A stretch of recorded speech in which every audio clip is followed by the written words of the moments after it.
Assalamualaikum warahmatullahi wabarakatuh. Sumur demelah nepi ka kieu pasien ditungguan saengap-engap ini serangan karena motor tah ieu pasien eta gering jelema teh kumaha kaladek ini serangan ka Medina ieu pi hampuraeun ya abong bulan puasa ingat salieur kieu betiis we jelema teh kumaha ieu Allahu akbar kana mulan awas dah hayang sorangan tinggal culang cileung asa tiis. Oh, untuk corona.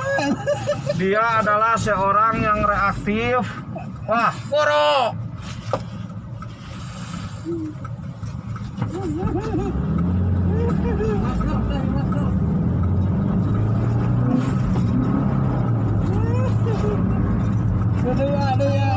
Nah, ini dia. Ini orang aneh dan mungkin entah apa yang terjadi. Hanas Pak Kapolsek, Babin Kamtibmas mempersiapkan tiis jelema lempeng. Aduh, orang panas-panas, aing udut terjadi. Tiis tinggal ngagaplek, dikersakeun ku Pangeran ya Allah. Mudah-mudahan sing sararehat sing selamat sadayana. Gusti kagok ngisi bensin heula, Pak. Kagok lieur, Pak. Pangmayarkeun ku aing. Ini baru pertama kali saudara-saudara. Kita sudah siap siaga dengan APD lengkap yang luar biasa. Akan tetapi sang pasien dengan dinginnya tanpa menolih kiri kanan, tiis, culang cileung make tepi haji. Rek marisakeun sorangan cenah epokna teh. Aduh ya Allah, mudah-mudahan semua akan berjalan sesuai dengan rencana Allah dan rencana kita sebagai manusia. Nya pelasak gedung. Kecot cetik, awas.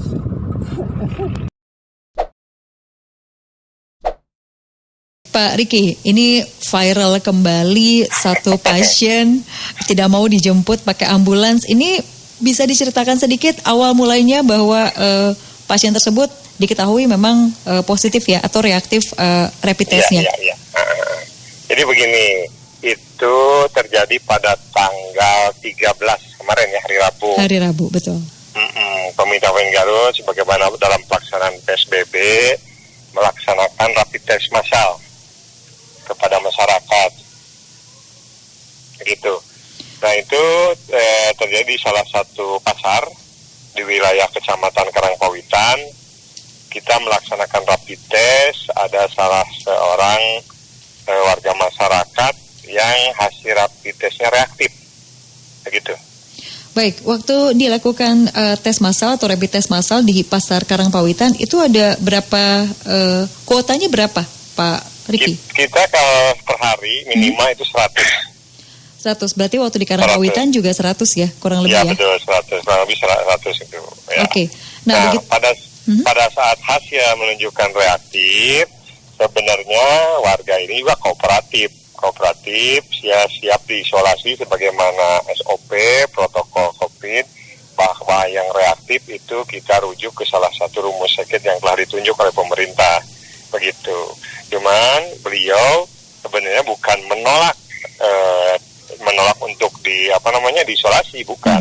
Tapi beliau kebetulan membawa kendaraan dan bersikukuh dia bisa membawa ke rumah sakit itu dengan menggunakan sepeda motornya begitu. Baik, Pak Riki, ini saya mau ngobrolin dulu soal protap. Ada protapnya kan ya sebetulnya ketika seseorang sudah dinyatakan positif.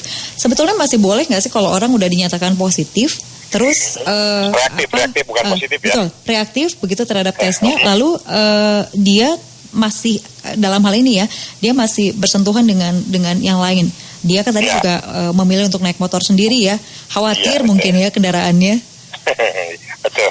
Kalau saya OP atau protokolnya ya sudah jelas, itu nanti kalau sudah diketahuan dari hasil rapid testnya reaktif, ya itu otomatis oleh petugas kesehatan itu ditangani itu. Akan tetapi ya kemarin kejadian seperti itu, tapi itu kita pastikan si pasien tersebut, katakanlah pasien sudah jadi pasien tersebut, kita ikuti tetap dengan mobil ambulan dan tetap diawasi sampai ke rumah sakitnya. Hanya jaraknya sekitar kurang lebih 1 kilometer lah, tidak 800 meteran lah gitu.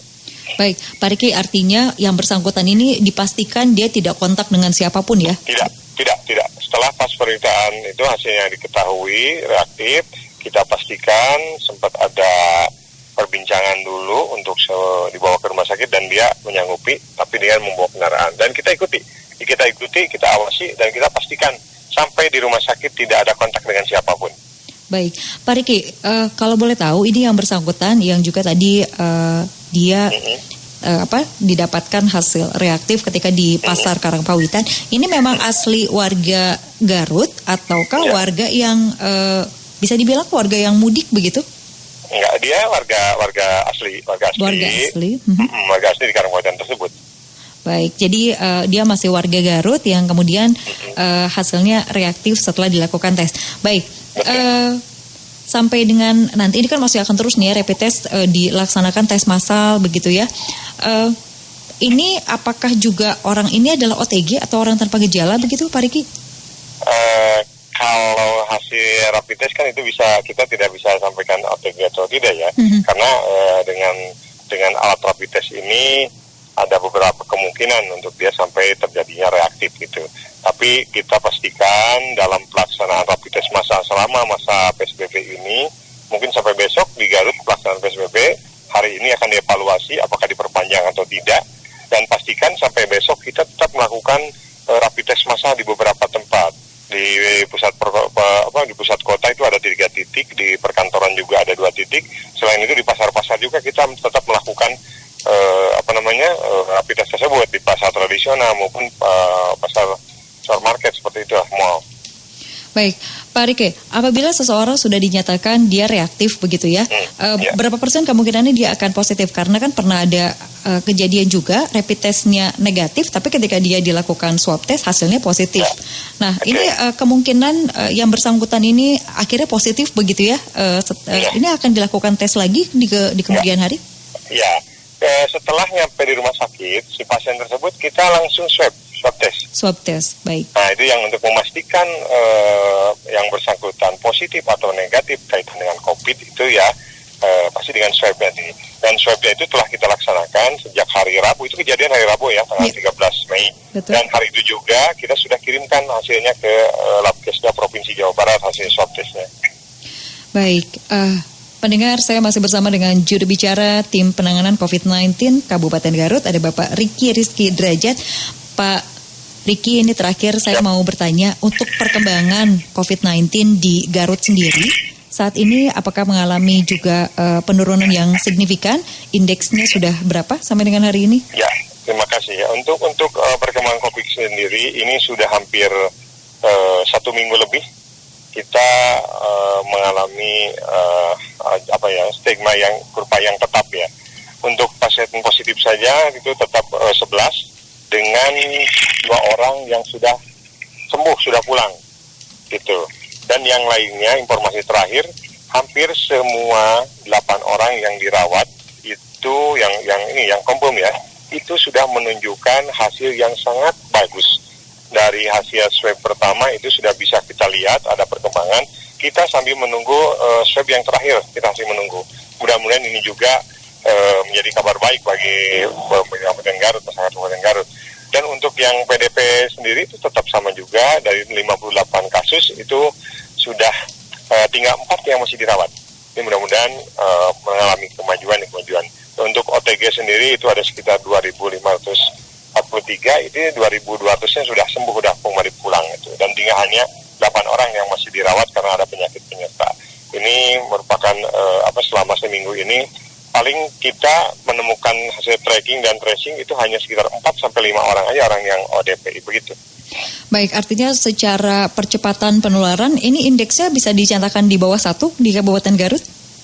Ya, untuk indeks kalau kemarin lihat pada hari Minggu ada video conference Pak Wakil Bupati dengan Bapak Gubernur, itu kalau di seminggu yang lalu ya kita masih di tren level biru, tapi sekarang kita sudah sangat baik, sangat menurun. Mudah-mudahan ini menjadi harapan seluruh warga masyarakat Garut, ini COVID segera berlalu di Kabupaten Garut khususnya. Baik, Pak Riki, artinya di Kabupaten Garut bisa dikonfirmasi tidak ada kasus baru ya? Alhamdulillah tidak, sampai hari ini tidak ada.